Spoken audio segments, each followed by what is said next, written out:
2023년 다비나 은신 예배를 드리겠습니다. 성부로 수고하시는 김혜경 권사님 기도해 주십시오. 사랑과 은혜가 풍성하신 하나님 아버지, 우리를 이토록 사랑하사 독생자 예수 그리스도를 이 땅에 보내주시고 구원해 주신 하나님께 존귀와 찬양을 올려드립니다. 오늘은 특별히 다비다 여전도의 헌신 예배로 주님께 거룩한 예배와 찬양을 드리며 헌신을 다짐하는 귀한 시간으로 저희를 세워주신 하나님께 감사를 드립니다. 이 시간 헌신 예배를 통하여 새롭게 거듭나는 결단의 시간이 되게 하옵시고, 마음속에 남아있는 우상들과 교만과 시기와 분노와 질투를 버리고 주님의 십자가의 사랑과 용서로 채워지는 놀라운 축복의 시간이 되게 하옵소서. 십자가를 지시고 생명까지 내어주신 예수님을 닮아 교회와 가정과 세상에서 사랑과 용서를 실천하게 하옵시며 이웃을 위해 나눔과 헌신의 삶을 살게 하옵소서. 하나님의 사랑 안에서 행복과 감사와 기쁨이 넘치는 여전도회가 되게 하옵시고, 가정마다 하나님의 축복이 넘치게 하옵시고, 소원하며 회개하는 기도들이 모두 이루어지게 하옵소서. 교회에 주신 사명과 비전이 이루어지게 하옵시고, 여전도회가 열심을 다해 그 사명과 역할을 감당하며 사랑이 넘치는 사랑의 공동체로 거듭나게 하옵소서. 말씀을 전한 목사님께 성령의 능력을 부어주셔서 모두가 은혜를 받아 여전도회를 위하여 헌신과 순종을 다짐하는 귀한 시간이 되게 하옵소서. 올 한 해 여전도회가 계획한 사업들이 모두 이루어지게 하옵시며 교회의 성장과 부흥에 조금만 모퉁이돌이 되게 하옵소서. 원수까지도 사랑하라고 하신 예수 그리스도의 이름으로 기도를 드리옵나이다. 아멘. 네, 찬송가 345장 부르겠습니다.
네, 이 시간 우리에게 주신 하나님 말씀은 사무엘상 8장 4절로 10절 말씀입니다. 구약 419쪽입니다.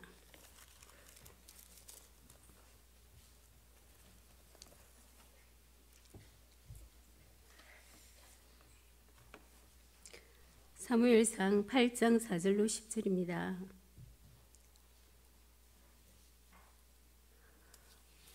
찾으신 줄 알고 제가 봉독하겠습니다. 이스라엘 모든 장로가 모여 라마에 있는 사무엘에게 나아가서 그에게 이르되 보소서 당신은 늙고 당신의 아들들은 당신의 행위를 따르지 아니하니 모든 나라와 같이 우리에게 왕을 세워 우리를 다스리게 하소서 한지라. 우리에게 왕을 주어 우리를 다스리게 하라 했을 때에 사무엘이 그것을 기뻐하지 아니하여 여호와께 기도하매 여호와께서 사무엘에게 이르시되 백성이 내게 한 말을 다 들으라. 이는 그들이 너를 버림이 아니요 나를 버려 자기들의 왕이 되지 못하게 함이니라. 내가 그들을 애굽에서 인도하여 낸 날부터 오늘까지 그들이 모든 행사로 나를 버리고 모든 신들을 섬김같이 내게도 그리하는도다. 그러므로 그들의 말을 듣되 너는 그들에게 엄히 경고하고 그들을 다스릴 왕의 제도를 가르치라. 사무엘이 왕을 요구하는 백성에게 여호와의 모든 말씀을 말하여 기록하십니다. 지금은 우리 특송 순서 있습니다. 다비라 회원들 나오셔서 찬송가 546장으로 하나님께 영광 올려드리겠습니다.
감사합니다. 하나님의 영광 받으신 줄로 믿습니다. 지금은 우리 설교 말씀 지금 내가 할 수 있는 헌신이라는 제목으로 목사님 말씀 전가하실 때 우리 의원님들 많은 은혜 받으시기 바랍니다.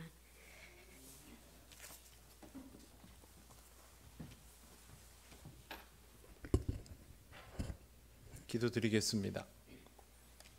하나님 감사합니다. 오늘 우리에게 허락하신 이 시간을 통하여 다비다 여전도회 회원들과 우리 모든 성도들이 함께 주의 말씀을 들을 때에 이 말씀 속에 하나님의 마음을 보는 은혜가 있게 하옵소서. 예수님 이름으로 기도드립니다. 아멘.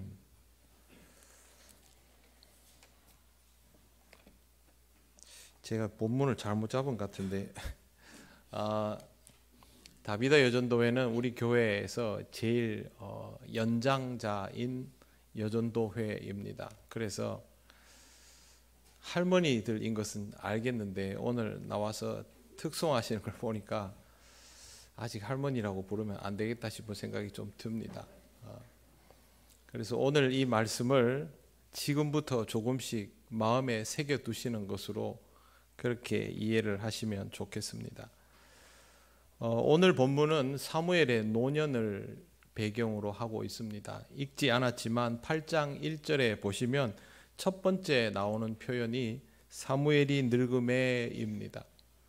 사무엘이 늙음에 도대체 얼마나 나이가 들어서 이렇게 표현하는 것일까요? 사무엘이 늙음에 그 아들들을 이스라엘의 사사로 삼으니라고 되어 있습니다. 사무엘은 이스라엘의 왕이 없던 시절에 이스라엘 최고 지도자였습니다. 사실상 왕과 다름없는 위치에 있던 사람입니다. 사사인데 왜 왕과 다름없는 위치라고 하느냐? 아들들에게 사사의 직분을 승계하고 있기 때문에 그렇습니다. 일반적으로 이스라엘의 사사는 위기 때 출연했던 사람들이고 전시가 아니면 그렇게 비중이 높지 않았던 인물이었지만 시간이 지나면서 사무엘에게 있어서 왕위가 계승되는 것처럼 사사의 위치가 계승되는 것을 보면 이미 사무엘의 위치는 그와 별로 다름이 없었다라고 볼 수 있습니다. 그의 나이가 많아짐으로 사역을 하지 않고 아들에게 사사의 일을 넘기게 되었는데 아들들이 이것을 제대로 감당하지 못했습니다. 아버지의 행위를 따르지 않고 이익을 따라 뇌물을 받고 판결을 굽게 했던 것입니다. 그러자 백성이 기다렸다는 듯이 들고 일어났습니다. 그들의 요구는 뜻밖에도 사무엘을 향한 것이었습니다. 당신의 시대가 끝났고 아들들은 역할을 못하니 왕을 세워달라, 그렇게 요구했습니다. 그런데 사무엘이 그 말을 듣기 싫어했습니다. 오늘 말씀에 보시면 6절에 이렇게 되어 있습니다. 우리에게 왕을 주어 우리를 다스리게 하라 했을 때에, 그 다음에 보십시오. 사무엘이 그것을 기뻐하지 아니하여 여호와께 기도하매 라고 되어 있습니다. 여기에는 분명히 사무엘의 감정이 표현되어 있습니다. 사무엘이 이에 대해서 감정적으로 반응하고 있다라는 것을 의도적으로 기록해 놓은 것입니다. 조금 더 구체적으로 말씀드리면 사무엘 자신은 이미 사사의 책무를 담당하고 있지 않은 상태인데도 불구하고 이스라엘 백성의 이 표현을 자신에 대한 도전으로 받아들이고 있다는 뜻입니다. 사무엘이 했던 일, 지금 사무엘이 내려놓은 그 일은 사무엘의 것이 아니라 하나님의 것이었습니다. 그렇기 때문에 사실은 자신의 감정이 들어갈 필요가 없는 것인데 이것을 기뻐하지 않았던 것입니다. 이론적으로 보면 하나님의 일을 함에 있어서 헌신해서 내 감정은 필요하지 않습니다. 그러나 사람은 그게 쉽지 않습니다. 사무엘이 나이가 들었다라고 하고 있지만 실제로 사무엘은 하나님께서 명을 내리시면 하나님이 명을 내리신 그 일들을 계속 감당하는 내용이 사무엘상 전체 25장까지 사무엘이 죽기 전까지 계속 나옵니다. 즉 사무엘이 내려놓았다 하면서도 이 일을 계속 하게 되는 겁니다. 그렇기 때문에 더더군다나 사무엘의 입장에서는 그동안 자신의 몸에 딱 맞는 옷과도 같은 이 사사의 직분에 대하여 사람들이 판단하는 것이 매우 마음에 들지 않았던 것입니다. 마음이 불편했던 사무엘은 하나님께 기도드렸습니다. 그때 하나님께서 이런 말씀을 하십니다. 7절 보십시오. 여호와께서 사무엘에게 이르시되 백성이 내게 한 말을 다 들으라. 이는 그들이 너를 버림이 아니요 나를 버려 자기들의 왕이 되지 못하게 함이니라. 내가 그들을 애굽에서 인도하여 낸 날부터 오늘까지 그들이 모든 행사로 나를 버리고 다른 신들을 섬김같이 내게도 그리하는도다. 이렇게 하나님께서 답을 주십니다. 일단 이스라엘의 태도는 사무엘을 향한 것이 아니라 하나님을 향한 것임을 분명하게 말씀하셨고, 하나님이 사무엘에게 요구하는 것은 너의 소임을 다하라는 것이었습니다. 하나님께 기도드린 사무엘이, 좋지 않은 감정을 가지고 하나님께 기도드렸던 사무엘이 어떻게 반응하는지를 좀 볼 필요가 있습니다. 여러분 어떻습니까? 내 안에 좋지 않은 감정이 한번 생기면 그 감정이 쉽게 사그라듭니까? 이런 상황에서 사그라들기 어렵습니다. 분명히 사무엘은 백성에 대해서 그런 감정을 가지고 있을 수밖에 없는 상태입니다.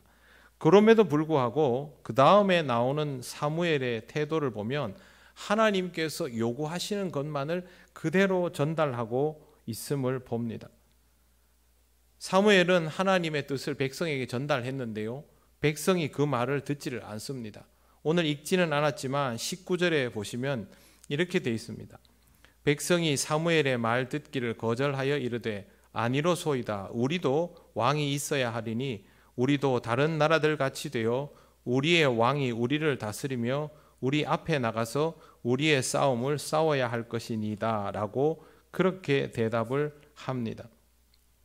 분명히 오늘 말씀 9절에서 보면 왕의 제도를 경고하고 가르치도록 사무엘에게 알려주었고, 사무엘은 하나님께서 맡겨주신 대로 그것을 다 전달했는데도 불구하고 지금 이스라엘은 그것을 듣지 않습니다. 그런데 이번에는 사무엘이 어떤 의사표현이 없습니다. 하나님이 사무엘의 말을 듣고 지시를 내리십니다. 22절에 보시면 여호와께서 사무엘에게 이르시되 그들의 말을 들어 왕을 세우라 하시니. 보통 이런 상황이면 여러분 어떤 반응이 나옵니까? 하나님 안 됩니다, 이렇게 나와야 되죠. 분명히 사무엘이나 모세 같은 인물들을 보면 하나님과 독대할 수 있는 이런 사람들은 무언가 표현할 법도 한데 처음에는 사무엘이 기뻐하지 않았다라는 표현이 있지 않습니까? 근데 지금 이후에 기도한 이후부터는 아무것도 없습니다. 그냥 하나님이 말씀하시면 그걸 그대로 따르는 것밖에 없습니다. 사무엘은 이스라엘 사람들에게 각기 성읍으로 돌아가라고 하고 왕을 세우는 일을 자기가 자기 손으로 시작하게 됩니다. 사무엘은 하나님의 지시를 따라서 사울을 만나고 나중에 왕으로 세우게 되지요. 사무엘이 사울을 왕으로 세움에 있어서도 자신의 감정은 조금도 드러나지 않습니다. 사무엘과 사울이 함께 있는 시간 동안 여러 가지 일들이 있었습니다. 함께 식사를 하고 지붕에서 담화를 하고 하나님의 말씀을 들려주는 일들도 있습니다.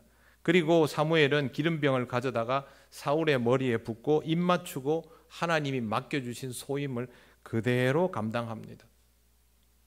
여러분, 사무엘의 아들들은 분명히 지금 사사의 역할을 하고 있습니다. 똑바로 못해도 하고 있지 않습니까? 그런데 그 아들들을 두고 알지도 못했던 어떤 젊은이를 향해서 자기가 최선을 다해서 그 일을 감당하고 얘기를 나누고 계속 그렇게 하다가 기름 부음을 할 때 그 마음이 어떨까요? 그에게 감정이 없을까요? 없을 수가 있습니까? 그에게는 온갖 생각들이 다 있겠지요. 그럼에도 불구하고 사무엘은 그런 징후를 전혀 보이지 않고 이 소임들을 계속 감당합니다. 이 소임이 어디까지 가느냐 하면 사울의 통치가 무르익어 갈 때까지 계속 갑니다. 즉 사울이 자신의 직분을 제대로 감당하지 못하여 문제를 일으키고 그것으로 인하여 하나님께서 메시지를 전해야 하는 순간까지 사무엘의 직분은 계속 이어집니다. 사무엘은 나이가 들었고 사사의 직분을 내려놓았고 아들들이 그것을 감당했지만 사무엘의 사역은 끝나지 않았고 사울에게 기름 부음을 할 뿐만 아니라 사울의 통치 옆에서 계속 그 옆자리를 지키며 하나님의 메시지를 전하고 사울이 잘 하지 못했을 때 그것에 대해서 하나님의 뜻을 계속 전달해 나가는 거기까지 자기 소임을 감당을 해 나갔던 것입니다. 어떻게 사무엘은 분명히 은퇴를 한 이후에도 이와 같은 일들을 계속해 나갈 수 있었을까요? 하나님께서 그렇게 하라고 해서 하는 겁니다. 사사의 소임은 다른 게 아닙니다. 사사라는 말은 보냄을 받아서 일을 하는 사람이라는 뜻입니다. 그러면 그냥 그 일을 해야 됩니다. 이것이 자신에게 어떤 영향을 미치고 감정적으로 어떤 변화를 일으키고 얼마만큼의 과정이 허락되어 있고 어떤 결과가 될 것인가 그런 거 상관없습니다. 하나님이 그렇게 하라 하면 해야 하는 것이 사사이므로 사무엘은 그 일들을 그대로 명함을 받은 대로 감당해 나갔던 것입니다. 만약 사무엘이 하나님께서 자신을 보내셔서 일을 시키신다는 것보다 자신이 하나님 앞에서 이스라엘의 대표자라는 생각을 더 강하게 했다면 그의 감정은 다스려지지 않았을 수도 있습니다. 그런데 하나님 앞에 감정을 표현했던 그가 하나님께 기도하고 난 이후에 갈물이 되고 나서는 그의 어떤 사역에도 그의 감정은 읽을 수 없었던 것입니다. 하나님께서 보내신 대로 하나님이 시키신 일을 감당하는 것을 예수님의 방식으로 표현하면 자기를 부인하고 자기 십자가를 지는 삶입니다. 그것이 노년기가 되기 전에는 이스라엘을 통치하는 것으로 드러났고 노년기가 되고 난 이후에는 하나님의 뜻에 따라 통치자를 세우는 것으로 드러나고 있습니다. 사사로서 이스라엘을 통치하는 것과 하나님의 명을 받아 새로운 통치자를 세우는 일이 여러분 조화로워 보입니까? 조화롭지 않습니다. 내가 통치자로 있다가 내 손으로 누군가를 통치자로 세우는 일이 세상에서는 일어나기 어려운 일입니다.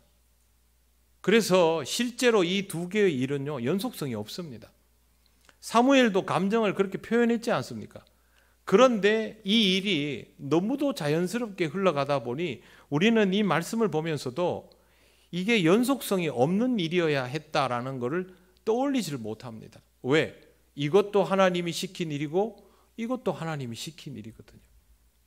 그래서 사무엘은 이 두 개의 일을 하나의 일로 감당하며 자신의 사사의 직분을 계속 감당했던 겁니다. 사사의 직분을 내려놓았죠. 근데 내려놓았습니까? 어떻습니까? 분명히 성경에 있지 않습니까? 8장에 보시면 사무엘 1절에 보시면 사무엘이 늙음에 그의 아들들을 이스라엘 사사로 삼으니 내려놓았지 않습니까? 그런데 그 뒤에 했던 일들은 뭡니까? 사사가 아닙니까? 이것도 사사의 일이죠. 그는 내려놓았지만 하나님은 다른 모양으로 그 일을 감당하게 하신 겁니다. 이게 바로 사명을 받은 자가 해야 할 헌신의 모습입니다. 다비다 여전도회의 헌신도 이와 같이 이루어져 갈 것입니다. 그동안 교회의 모든 일들을 책임지고 감당해 오며 오랜 세월을 보낸 여전도회 회원들은 이제 다비다라는 이름을 붙이면서 서서히 그 사역에서부터 내려놓아 갈 마음의 준비를 하고 있을 겁니다. 그리고 어느 순간부터 하나씩 내려놓아 가겠지요.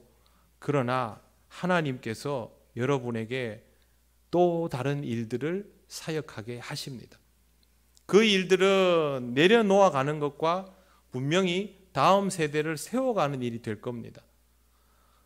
내가 주도하는 것들을 넘겨주는 일은 연속성이 없어 보일 수 있습니다. 그러나 하나님이 기준이 되면 이 일은 연속성이 없는 일이 아닙니다.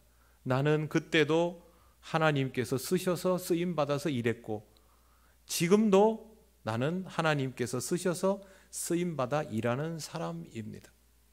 그러니 내가 이 교회 안에서 주도적으로 역할을 하는 것과 그 역할을 스스로 내려놓아가며 다음 세대를 세워나가는 일이 똑같은 사역이고 헌신인 것입니다. 이 일이 가능해지는 이유는 우리의 헌신이 자기 십자가를 지고 주를 따르는 것이라서 가능한 겁니다. 자기를 끊임없이 부인하는 사람이 아니라면 자기가 부여잡고 있던 것들을 내려놓기가 어렵습니다. 그걸 나와는 다른 누군가에게, 내 후진에게 내려놓기가 더 어렵습니다. 한국 교회가 제일 힘들어하는 게 뭡니까? 세대 교체 아닙니까? 이 어려운 것들을 할 수 있는 이유는 자기 부인 때문입니다. 그러므로 여러분이 그동안 이 교회에서 중추적인 역할을 하면서 사역해 오셨던 그것과 지금부터 조금씩 그 역할들을 후대에게 물려주는 것들을 연속성 없는 헌신이라고 생각하지 마십시오. 이 둘은 하나입니다. 우리가 우리 자신을 부인하기 때문에 할 수 있는 일입니다. 우리 통영교회 모든 성도들도 다 똑같습니다. 우리는 언젠가는 교회 안에서 주도적인 사역을 하고 언젠가부터는 그 사역들을 하나하나 내려놓아가면서 신앙생활을 하게 됩니다. 이 주도적인 사역과 내려놓음은 달라 보이지만 사실은 전혀 다르지 않습니다. 자기를 부인하고 자기 십자가를 진다라는 의미는 똑같습니다. 그게 바로 우리가 해야 할 헌신입니다. 내가 하나님의 종이라는 사실을 자각해 나가는 것은 여기에서 정말로 중요하고 필요한 사역입니다. 사도 바울을 보십시오. 사도 바울이 자신에게 주어졌던 일들을 자기 후진들에게 내려놓고 디모데에게 정성을 다하여 권면하는 것을 보지 않습니까? 그가 복음을 전하다가 구금 상태가 되었을 때 편지를 통해서 이 기독교의 본질을 계승해 나가려고 모진 애를 쓰는 것을 보지 않습니까? 그가 거기에서 자신이 그 일을 하지 못하는 상태에 이르렀다고 아쉬워하는 것을 보신 적이 있습니까? 없습니다. 그는 복음을 전할 때도 구금되었을 때도 마지막 순간에도 항상 주님 앞에서 똑같은 모습으로 자기를 부인하는 삶을 살았던 것입니다. 다른 제자들은 열심히 사역하고 복음 전하다가 다 순교했는데 사도 요한은 남들 다 죽을 때 죽지 못했습니다. 끝까지 살아남아 있었죠. 여러분, 요한의 마음은 어땠을까요? 만감이 교차한 채로 살았을 겁니다. 그런데 어떻습니까? 요한의 사역과 다른 사도들의 사역이 다릅니까? 전혀 다르지 않습니다. 우리들에게 있어서 정말로 중요한 것은 자기를 부인하고 자기 십자가를 지고 하나님의 명령을 기다렸다가 그 명령을 받아서 행동에 옮기는 것입니다. 다비다 여전도 회원 여러분, 앞으로도 하나님은 여러분에게 계속 일을 시키실 겁니다. 나이가 더 차서 70세가 넘어가도 상황은 달라지지 않습니다. 여러분이 하시던 그 일들을 내려놓을 수는 있지만 또 다른 일들을 잡아가게 될 것입니다. 그때 자기를 부인하고 자기 십자가를 진다라는 그것만 분명하게 기억하시기를 바랍니다. 조금만 세월이 지나면 우리 교회는 또 새로운 물결로 변화를 거듭하게 되겠지요. 그때는 지금 연로하신 어르신들 뿐만 아니라 저도 아마 그 다음을 생각해야 할 때가 될 겁니다. 그러나 우리의 사역은 언제나 똑같습니다. 우리는 우리가 서 있는 세월의 자리에서 항상 자기를 부인하고 자기 십자가를 지고 우리의 감정들을 내려놓아 가면서 하나님이 명령하신 것들을 묵묵히 감당하는 것밖에 할 것이 없습니다. 앞으로도 그와 같은 마음으로 사무엘이 이 사건 이후에 왕을 세우는 것뿐만 아니라 끝까지 자신의 소임을 감당했던 것처럼 다비다 여전도 회원들과 여러분들도 여러분에게 맡겨진 소임들을 여러분의 역사의 자리에서 꾸준히 또 묵묵히 감당하는 헌신자가 되시기를 바랍니다. 기도드리겠습니다. 하나님 감사합니다. 우리가 하나님 앞에서 기뻐할 만한 일들과 무거워할 만한 일들을 가지고 있지만 그 모든 것들이 하나님 우리에게 요구하시는 것이라면 우리 자신을 부인하며 우리의 십자가를 지며 그 길을 갈 수 있기를 원합니다. 특별히 다비다 여전도 회원들이 하나님 앞에서 젊은 시절 가졌던 그 어려운 길의 헌신과 다름없는 마음으로 지금도 자기를 부인하고 자기 십자가를 지고 그와 같은 길을 갈 때에 성령께서 함께하여 주셔서 그 걸음이 힘있게 하시고 언제나 주님의 기쁨 되게 하시며 이 교회를 위한 소중한 기둥이 되게 하여 주시기를 원합니다. 우리 통영교회 모든 성도들도 이와 같은 마음으로 십자가를 지는 헌신의 길을 기쁘게 감당하게 하옵소서. 예수님 이름으로 기도드립니다. 아멘.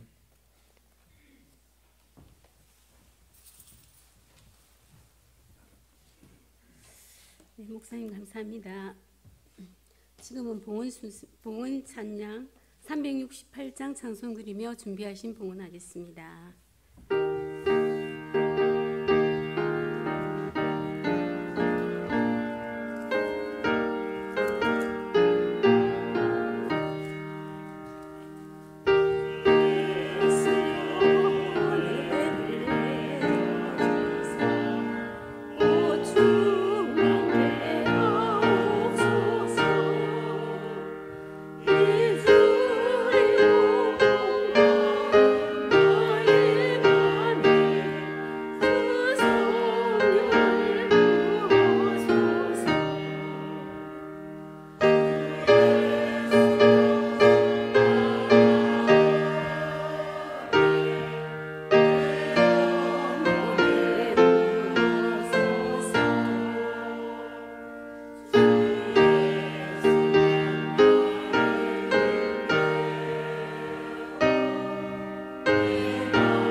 순서는 회개로 수고하시는 백성령 집사님 해주시겠습니다.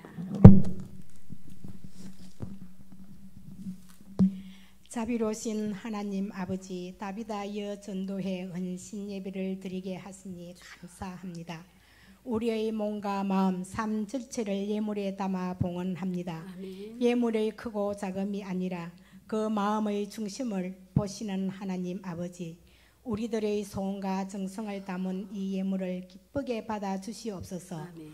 이 예물을 통하여 하나님 나라가 튼튼히 채워지고 하나님 나라가 확장되며 하나님의 영광만이 드러나게 하옵소서. 말씀을 전하신 목사님께 늘 함께 하소서. 주님의 크신 권능으로 채워주시고 강건함을 주시며 새 힘을 부어주시옵소서. 아멘. 기도를 들으시고 응답하시는 예수님의 이름으로 기도드립니다. 아멘. 감사합니다. 지금은 우리 목사님 나오셔서 광고 말씀하신 후에 숙도해 주시겠습니다.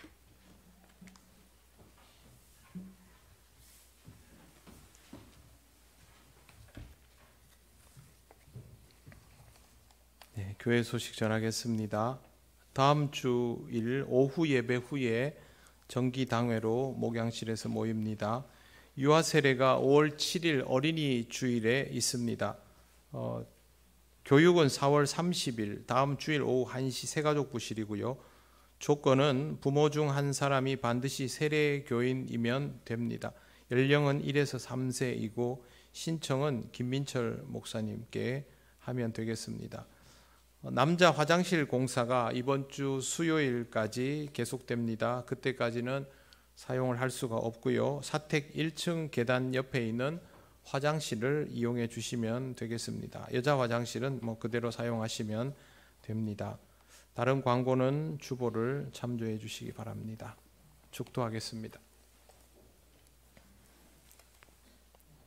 우리 주 예수 그리스도의 크신 은혜와 하나님 아버지의 놀라우신 사랑과 성령님의 교통하시고 인도하여 주심이 자기를 부인하고 자기 십자가를 지며 늘 하나님의 말씀에 귀 기울이며 주의 길을 따르기를 원하는 다빈다 여전도 회원과 함께하는 모든 통영교회 성도들 위해 영원토록 함께 하시기를 간절히 축원하옵나이다. 아멘.